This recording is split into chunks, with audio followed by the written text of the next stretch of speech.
Dear students, today we will have the first session on galvanic cells.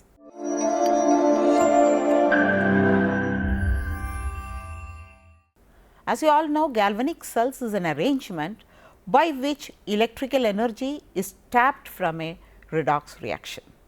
Redox reaction is a reaction in which oxidation and reduction takes place simultaneously.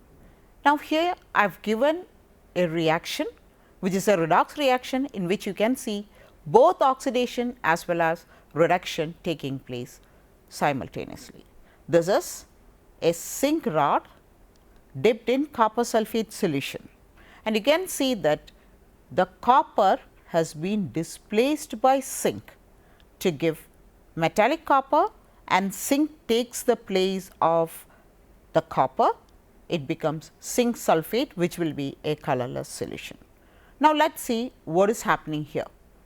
The zinc becomes zinc sulphate, means zinc gets oxidized to Zn2 plus. The oxidation state is Zn2 plus, while copper, which was in the +2 state, oxidation state, gets converted into the 0 oxidation state. Now, here this is a reaction, a redox reaction which takes place directly when zinc is in direct contact with copper sulphate solution. Now, this technique, we are going to make this reaction take place in an indirect way in a cell known as galvanic cell, where the electrons, they are being pumped throughout the circuit through an external wire, and the flow of electron through an external wire is the flow of electricity, and this setup is known as a galvanic cell. So, let us see what is the definition of a galvanic cell. An electrochemical cell or a galvanic cell or a voltaic cell is a device in which chemical energy is converted into electrical energy as a result of an indirect redox reaction taking place within the cell. So, that is a galvanic cell. Now, let us see an example for a galvanic cell. So, here we have a zinc sulphate solution taken in a beaker, a zinc rod dipped in the same zinc sulphate solution. Then we have another solution which is copper sulphate, which is shown in this blue color, and a copper rod dipped in it.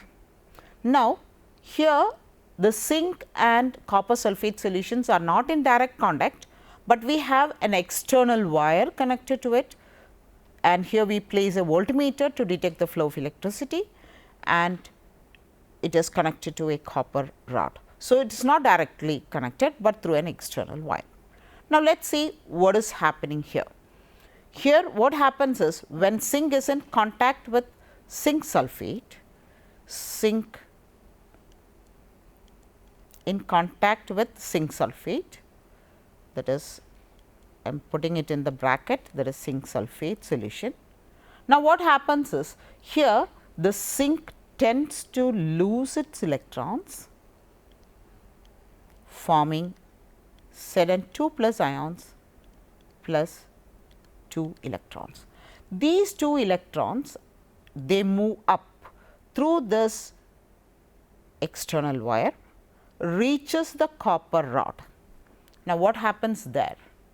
There we know that here the copper ions are present in copper sulphate solution. Okay. Here this copper ion takes up 2 electrons from this electrode, then gets converted into the neutral copper metal. So, the electrons are arriving from zinc to copper through the external wire, and copper gets the 2 electrons, gets reduced to copper metal. Now, you can say that is an oxidation taking place here. Here we have an oxidation, and here we have the reduction reaction taking place. In short, there are 2 half parts of the cell, or you can call it as half cells, which is known as electrodes. They are known as electrodes. Okay. And the electrode at which oxidation takes place is known as the anode, and the electrode at which the reduction takes place is known as the cathode. And remember, this anode and cathode does not have any connection with the sign of the electrode. So, the electrode at which oxidation takes place is the anode, and the electrode at which reduction takes place is known as the cathode. Now, here in this figure again you have noted another thing that is known as a salt bridge. Now, in this galvanic cell, you can see that here the zinc is coming out as zinc ions, okay, and this zinc ion does not have any sulphate ions to neutralize its charge. So, here there will be an accumulation of positive charge. Here positive charges like it will be accumulating here, and in the case of copper sulphate solution, the copper ions are getting discharged as copper. So, the sulphate ions are left out. In short, you can see that the anodic solution is getting positively charged and the cathodic solution is getting negatively charged. So, what happens is more and more zinc cannot come into solution. Here copper ions cannot get discharged as copper metal.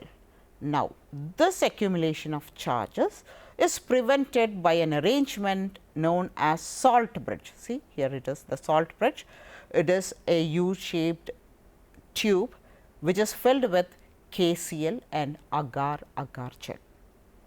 Now, salt bridge, what it does is it prevents the accumulation of charges by allowing the flow of charge through it, and therefore, the charge gets neutralized, and you can have more and more zinc getting oxidized and copper getting deposited, and thereby the flow of current is continued. At the same time, it does not allow the connection, direct connection between the two electrolytes. So, we need a salt bridge in order to facilitate the reaction to prevent the direct reaction between the two electrolytes as well as for the smooth functioning of an electrolyte. Now, let us see what are the functions of an salt bridge. Salt bridge is an U-shaped tube containing a concentrated solution of an inert electrolyte, like you can use KCl, potassium nitrate, ammonium nitrate, any of these mixed with an agar-agar gel, so that it becomes a gel type solution. And the main functions are it completes the electrical circuit in a galvanic cell, as we have seen, otherwise there will be charge accumulation. It prevents the accumulation of charges in the two electrolytic solutions. It allows the free migration of ions through them, and it prevents or it gives an electrical neutrality in the two half cells. Again, it prevents the mechanical mixing of the two electrolytes, otherwise once the cell is set up, you will have to keep on changing the electrolyte. So, it prevents that too. So, these are the advantages of an salt bridge. Next is Daniell cell. This is a Daniell cell. It is a electrochemical cell or a voltaic cell which has been developed by English chemist John Frederick Daniell. Here there is one difference with the cell which we have mentioned before. Here the electrolytic solutions, they are not separated by a salt bridge, and it is separated by a porous diaphragm, so that the zinc ions or the sulphate ions, they can migrate to either side. We have told that in the anodic solution we have the accumulation of zinc ions, and in cathodic solutions you have the accumulation of sulphate ions. These sulphate ions can migrate towards the anodic solution and neutralize the zinc ions, and therefore, the electrical neutrality can be kept because we are having a porous diaphragm. Now, here the difference is that you will have to keep on changing the electrolytic solution, because the copper solution, copper ions will be completely getting consumed, and you will not be having the copper sulphate solution for a longer time. So, that is a difficulty in such solutions, and this is the first cell, Daniell cell, voltaic cell which was discovered by Daniel. Now, how will you represent a galvanic cell? Here a galvanic cell, you can represent it like, you should first put anode on the left hand side and cathode on the right hand side. Okay. So, that is a way. So, when I put a galvanic cell, I will be writing first anode and then I will write the cathode. As we have mentioned before, anode should be that electrode at which oxidation is taking place, and cathode should be the electrode at which reduction is taking place. Now, let us consider the first cell which we had told in the beginning. So, here we have anode as zinc rod digged in zinc sulphate solution. Now, you can see that the zinc rod as well as the zinc sulphate solution, both are two different phases. So, in order to separate them, we usually represent it with a bar. Okay. Similarly, the copper in contact with copper sulphate solution. So, here I am going to put this as zinc in contact with zinc sulphate solution, because these two are two phases and they are separated by this bar. Now, on the other side we were having copper and copper sulphate solution, but you know that the cathode we will have to represent it as, we will put copper sulphate solution first and then copper. This is because we know that these two solutions are in contact either in an indirect way or by a porous diaphragm. In the first mentioned cell, we were using a salt bridge. So, we have to represent it as a double bar, which shows that these solutions are not in direct contact. In Daniel's cell, there was a difference, that we have zinc rod in contact with zinc sulphate solution, but here we have been using a porous diaphragm, which is shown by a broken line. Then we have copper sulphate solution and then copper, and the external circuits are from these two metals.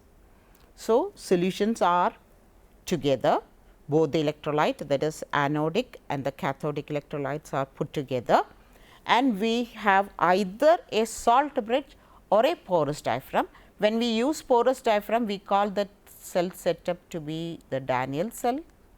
The other one is generally a voltaic cell, in which these two solutions are separated by a salt bridge.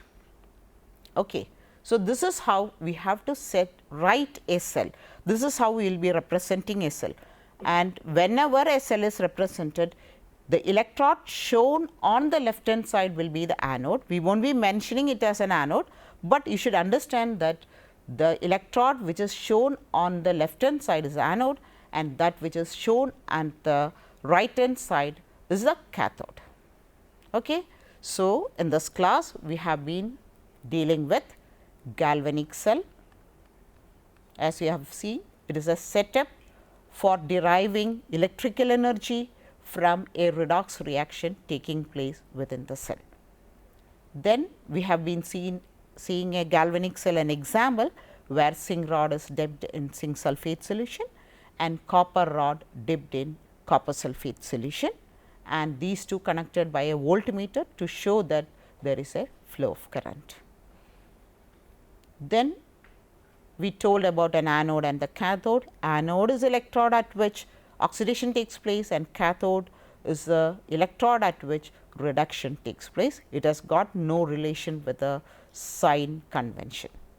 And we see the salt bridge. Salt bridge is mainly to have the electrical neutrality between the two electrolytes and have the smooth running of the galvanic cell. Then we have seen a Daniel cell, which was a first galvanic cell which has been devised by Frederick Daniel, and here we saw that both the solutions are together separated just by a porous diaphragm, and this porous diaphragm you can see that the ions move directly, and therefore, the electrolyte has to be replaced after a certain period during the working of an electrolytic cell.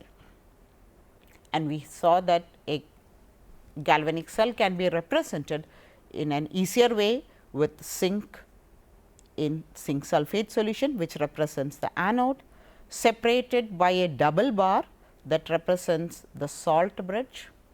That is, whenever you use a salt bridge, you have to put a double bar. Then we have the cathodic solution and then the metal. In the case of Daniell cell, since we have only a porous diaphragm, it is shown by a broken line, that is zinc in contact with zinc sulphate. Here we have a porous diaphragm, then we have the copper sulphate solution and copper. Today we have been seeing galvanic cells, anode, cathode, an example as Daniell cell, which was the first galvanic cell devised, representation, how can a galvanic cell be represented. So, with that we conclude today's class. Thank you.